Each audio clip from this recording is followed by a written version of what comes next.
Morning students, তোমরা সবাই কেমন আছো? আশা করছি তোমরা সবাই ভালো আছো।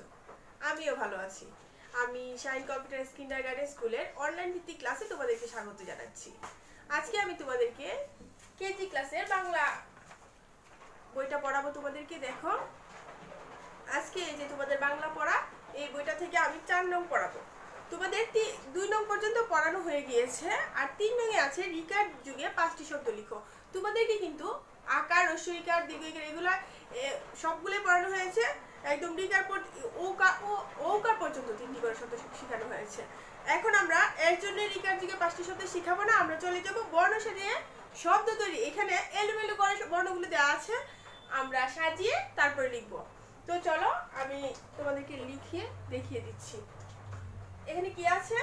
বর্ণ সাজিয়ে। এখানে এই বর্ণ সাজিয়ে শব্দ লেখা আছে 16 পৃষ্ঠার মধ্যে 4 নংয়ে। দেখো 4 নংয়ের মধ্যে আছে। আমরা প্রথমে কি লিখতে হবে? 4 নং প্রশ্নের উত্তর। 4 নং প্রশ্নের উত্তর। এই এলোমেলো বর্ণগুলো দিয়ে শব্দ তৈরি যে করবে তোমরা, দুটি বর্ণ যখন এলোমেলো থাকে তোমাদের কিন্তু অনেক ভালো লাগে, কারণ পরেরটা আগে, আগেরটা পরে নিলেই হয়ে যায়। আর 3টি যখন থাকে, 3টি বর্ণ দিয়ে যখন শব্দটা থাকে তখন একটু আমাদের বুঝতে একটু সমস্যা হয়। সেই জন্য আমাদেরকে একটু ভালো করে এটা মুখস্থ করতে হবে এবং শিখতে হবে। তো দেখো প্রথমে কি আছে? গ ময় রিকা। দেখেছ? এটা কি হবে বলো তো? আমি তো বলেই দিয়েছি, যদি দুটি করে বর্ণ থাকে, যে দুটি বর্ণ এলোমেলো দেওয়া আছে, সেটিকে সাজিয়ে লিখতে হবে, তখন কিন্তু তোমাদের জন্য খুব সহজ হয়ে যায়। তোমরা কিন্তু এখন বুঝতেই পারছো। গ মরিকার, এটা শব্দ যেহেতু হচ্ছে না, তখন কি করতে হবে? মরিকার মৃগ। মৃগ তোমরা তো পড়েছো। মৃগ অর্থ কি? মৃগ অর্থ হরিণ। তোমরা এর এই যে এখানে যে শব্দার্থগুলো আছে সেগুলো যে আমরা শিখিয়েছি, সেখানে কিন্তু এই মৃগ শব্দটা দেয়া ছিল। তো দেখো আমরা কি করছি, এটা কি লিখবো? মরিকার মৃগ। মৃগ। দেখো আমরা সাজিয়ে ফেলেছি বর্ণটা, শব্দটা। এই বর্ণগুলো সাজিয়ে আমরা শব্দ তৈরি করেছি।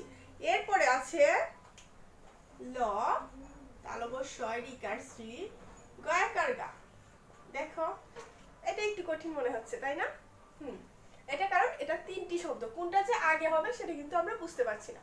কিন্তু আমরা তো একটু যদি ল তালব শয় রিকার গয়াকার গা হচ্ছে না, তাহলে গয়াকার গা তালব শয় রিকার শ্রী ল গাছ্রীল, এটা হচ্ছে না, তাহলে আমরা কি করতে পারি? তালব শয়রিকা শ্রী গয়কার গা লো শ্রীগাল। শ্রীগাল আমরা এখানে পড়েছি এই ইয়াতে, শ্রীগাল মৃত পশু খায়। তোমাদের এখানে বাক্য ছিল যেগুলো, সেগুলোর মধ্যে কিন্তু আছে শ্রীগাল শব্দটি।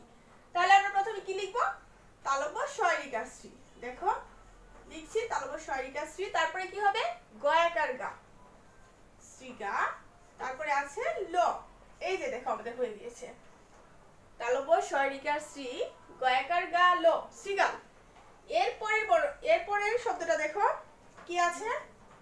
পয়াকার পা কয়রিকা। এটা তো অনেক সহজ। এই শব্দটা দেখে তোমরা খুশি হয়ে গিয়েছো, কারণ এটা কি? দুটি বর্ণ। এখন আমরা কি করব? কয়রিকার ক্রি পয়াকার পা কৃপা। দেখো কয়রিকার ক্রি পয়াকার পা কৃপা হয়ে গিয়েছে। এরপর আরেকটা আছে, এটা আবার 3টি বর্ণ দিয়ে, ময়িকার মি তো সরেও। দেখেছো এটা কি হবে বলো তো? সরেও ময়িকার মি তো অমৃত। অমৃত অর্থ কি? অমৃত অর্থ সুস্বাদু। আমরা পড়েছি না এই শব্দটা? আমাদের যখন শব্দার্থ ছিল তখন কিন্তু এই অমৃত শব্দটা অবশ্যই দেখেছো, তোমরা পড়েছো, এটা কিন্তু ছিল। এখন আমরা লিখবো সাজিয়ে সরেও ময়িকার মি তো অমৃত। দেখো তোমাদের 4 নংয়ে মাত্র এই 4টি শব্দই ছিল এলোমেলো, আমরা 4টি লিখে ফেলেছি। এখন তোমরা সবাই একটু আমার সাথে পড়ো। ময়িকার মৃগ মৃগ, তালব্য শয়রিকার শ্রী গয়াকার গা ল শ্রীগাল, কয়রিকার ক্রি পয়াকার পা কৃপা, সরেও ময়িকার মৃ তো অমৃত। এই যে দেখো মৃগ অর্থ কি? মৃগ অর্থ হরিণ, আর শ্রীগাল, শ্রীগাল অর্থ শিয়াল। যাদের গ্রামের বাড়ি আছে তারা কিন্তু শিয়াল অনেকেই দেখেছে, আর যাদের গ্রামের বাড়ি নেই তারা তো আর কখনোই শিয়াল দেখার কথা না। এই যে এই শ্রীগাল অর্থ কি? শিয়াল। তারপরে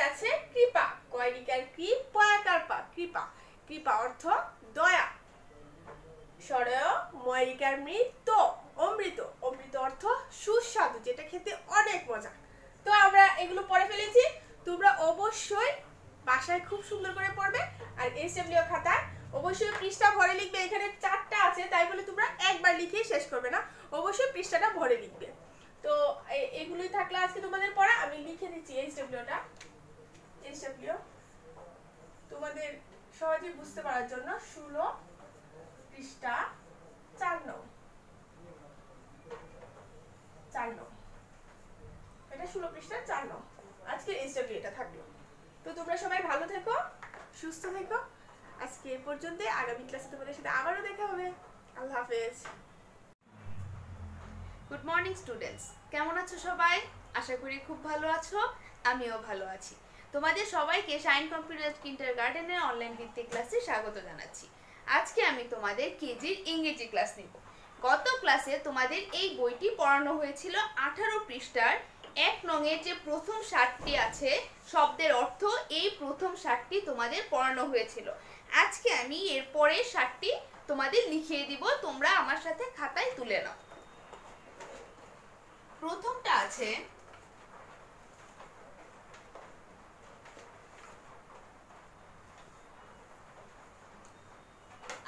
পেজের প্রথম 7টার এরপর থেকে যে শেষের 7টা আছে এর মধ্যে প্রথমটা আছে সিস্টার। সিস্টার অর্থ কি? সিস্টার অর্থ বোন। তারপরে আছে হোয়াট। হোয়াট অর্থ কি? তারপরে আছে ক্যাপ। ক্যাপ অর্থ টুপি। তারপরে আছে গার্ডেন। গার্ডেন অর্থ বাগান। তোমাদের বইয়ে গার্ডেন বানানটা এখানে ভুল আছে, দেখো এখানে দেয়া আছে GERDEN। এখানে তোমাদের প্রথম যে বানানটা আছে এই বানানটা এখানে প্রথম ই এর জায়গায় এখানে এ হবে। GARDEN garden. সবাই এটা একটু বইয়ে ঠিক করে নাও। তারপরে আছে ম্যাঙ্গো। ম্যাঙ্গো অর্থ আম। তারপরে আছে ফাদার। ফাদার অর্থ বাবা। তারপরে আছে হেরন। হেরন অর্থ বক। দেখো প্রথমটা কি লিখেছি? প্রথমটা লিখেছি সিস্টার। সিস্টার অর্থ কি? সিস্টার অর্থ বোন। হোয়াট অর্থ কি? এটা কিন্তু উত্তরই কি। আমি কিন্তু তোমাদেরকে প্রশ্ন করিনি যে হোয়াট অর্থ কি। হোয়াটের অর্থটাই হবে কি কি। হোয়াটের অর্থই কি। তারপর আছে ক্যাপ। ক্যাপ অর্থ টুপি। গার্ডেন অর্থ বাগান। এখানে তোমাদের বইয়ে যে গার্ডেন বানানটা ভুল আছে, GER আছে, এখানে কি হবে? GAR garden. GARDEN গার্ডেন অর্থ কি? গার্ডেন অর্থ বাগান। তারপর আছে ম্যাঙ্গো। ম্যাঙ্গো অর্থ কি? ম্যাঙ্গো অর্থ আম। তারপরে আছে ফাদার। ফাদার অর্থ বাবা। তারপরে আছে হেরন। হেরন অর্থ বক। এখন তোমরা আমার সাথে আগে ইংরেজি পড়বে, তারপর বাংলাটা বানান করে পড়বে। দেখো SIS সিস TER টার কি হয়েছে? সিস্টার। সিস্টার অর্থ কি? সিস্টার অর্থ বোন। বয় ও কার দন্ত ন বোন। তারপরে আছে হোয়াট WHAT হোয়াট। হোয়াট অর্থ কি? কয় দীর্ঘিকার কি। তোমাদের বইয়ে কয় ঋষিকার আছে, যদি চাও তাহলে তোমরা কয় ঋষিকার দিয়েও লিখতে পারো। তারপর আছে ক্যাপ CAP ক্যাপ। ক্যাপ অর্থ টুপি। টয় রুস্যকার, পয় ঋষিকার টুপি। তারপর আছে গার্ডেন GAR গার DEN ডেন গার্ডেন। গার্ডেন অর্থ কি? গার্ডেন অর্থ বাগান।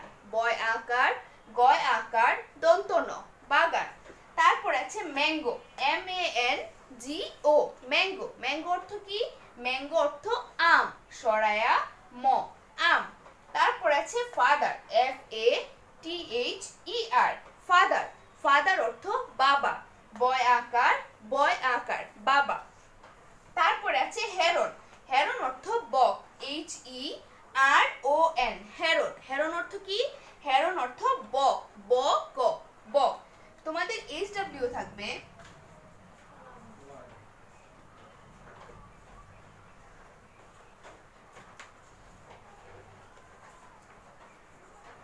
18 পৃষ্ঠার 1 নং শেষ 7টি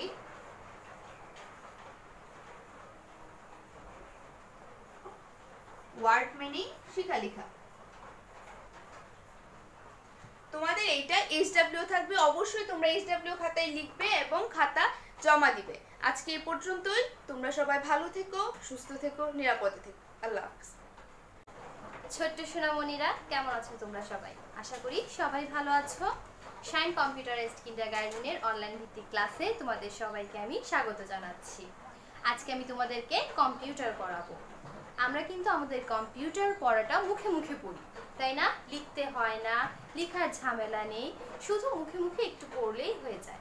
তাছাড়া আমাদের স্কুলে যে কম্পিউটার ল্যাব আছে, আমরা সেখানে সরাসরি কম্পিউটারের যন্ত্রাংশগুলো দেখে দেখেও কম্পিউটারের যন্ত্রাংশগুলো শিখতে পারি।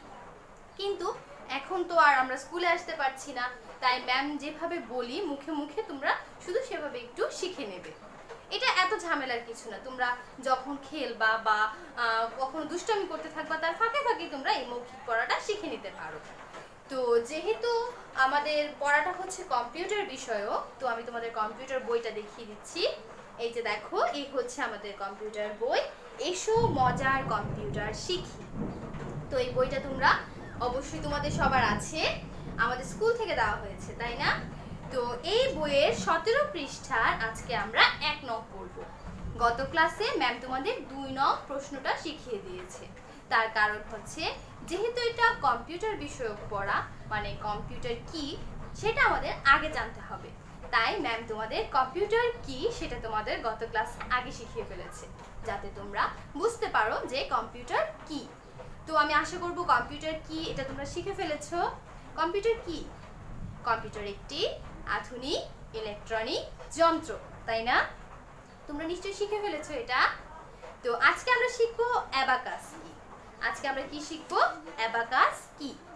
তো এটার উত্তর হচ্ছে, অ্যাবাকাস একটি হিসাবের যন্ত্র। অ্যাবাকাস একটি হিসাবের যন্ত্র। প্রাচীনকালে অ্যাবাকাসের মাধ্যমে হিসাব করা হতো। তার মানে যোগ, বিয়োগ, গুণ, ভাগ এগুলো অ্যাবাকাসের মাধ্যমে করা হতো। তো তোমাকে যদি প্রশ্ন করা হয় অ্যাবাকাস কি, তো কি বলবে? অ্যাবাকাস একটি হিসাবের যন্ত্র। দেখো, তোমাদের বইয়ের 15 পৃষ্ঠায় অ্যাবাকাসের একটা ছবি দেওয়া আছে। এই যে দেখো, অ্যাবাকাসের একটা ছবি তোমরা দেখতে পাবে যে অনেকগুলো গোল গোল কি এরকম গোল গোল দেওয়া আছে। এটা হচ্ছে অ্যাবাকাস। তাহলে অ্যাবাকাস কি? অ্যাবাকাস একটি হিসাবের যন্ত্র। ম্যামের সাথে বলো, অ্যাবাকাস একটি হিসাবের যন্ত্র। চলো আরেকবার বলে ফেলো, অ্যাবাকাস কি? অ্যাবাকাস একটি হিসাবের যন্ত্র। বাসায়ও পড়া লাগবে না, ম্যামের সাথে কয়েকবার পড়লে এমনিতেই শেখা হয়ে যাবে, তাই না? ম্যামের সাথে বলো, অ্যাবাকাস কি? অ্যাবাকাস একটি হিসাবের যন্ত্র। আমি এবার তোমাদের প্রশ্ন করি, তোমরা উত্তর দিবে, ঠিক আছে? বলো, অ্যাবাকাস কি? অ্যাবাকাস একটি হিসাবের যন্ত্র। অ্যাবাকাস কি? অ্যাবাকাস একটি হিসাবের যন্ত্র। তো আজকে তোমাদের কম্পিউটার পড়া থাকবে অ্যাবাকাস কি। আমি আশা করব তোমরা বাসায় পড়াটা শিখে নেবে। তো আজকে এই পর্যন্তই, দেখা হবে তোমাদের সাথে আগামী ক্লাসে। সে পর্যন্ত তোমরা সবাই ভালো থাকো, সুস্থ থাকো, নিরাপদে থাকো। Good bye.